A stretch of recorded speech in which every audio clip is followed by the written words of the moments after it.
this is his girl. And so he tried to like low-key introduce them, and she said, oh, hey, nice haircut.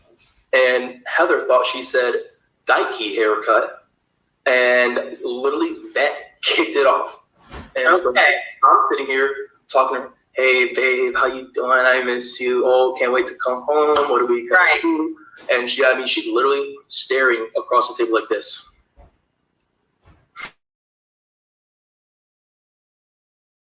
And I'm telling her, like, hey, look, like, be cool. Like, what's the problem? And she's like, oh, nothing, no problem, nothing at all. And she that looks just like her mannerism when you did that. Okay. Because I've seen it once or twice. Yeah.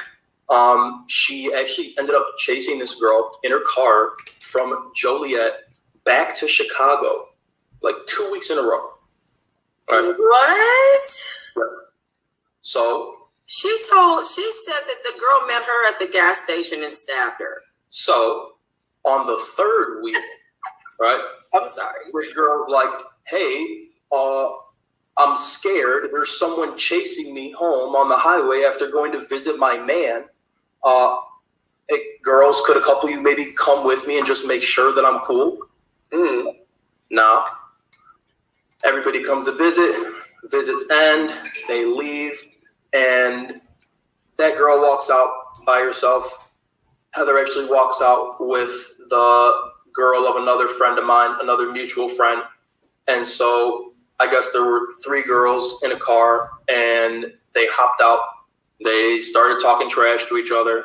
And Heather was actually the one who said, I believe, hey, if you guys want to do something, why don't you, let's not do it on prison grounds, and why don't you meet me at the gas station? Yes, she admitted that she catch you outside. Yeah. Now, I mean, she's skinny as a toothpick. I mean, and I wouldn't do that. And here's the thing, right? We're 30 or older. You know, you're a parent. Like that's not how you're supposed to conduct yourself. You're not supposed to be fighting people in the streets over a comment made about your hair. No, and definitely not asking for it and instigating it. Right. No, you lose your children and your freedom and your car that you drove in there with it. Just like that. Yeah. Right. Now, so she goes to the gas station. The girls, I guess, pull in after her, and she got out of the car. And I believe after that, we weren't sure what happened.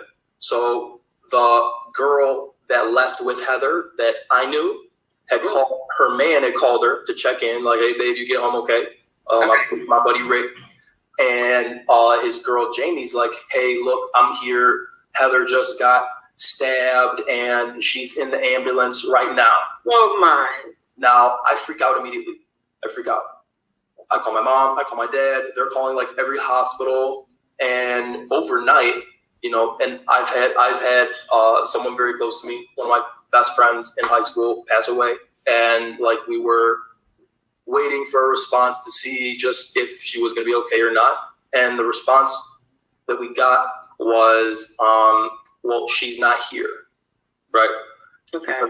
HIPAA, they can't like confirm or deny. And so the last time that, you know, me and my family received that response, someone very close to us had just died, right? So I had to hold on to that overnight to find out that really what had happened was exactly what I described. She instigated an entire incident. She didn't get stabbed 14 times. I've seen her naked.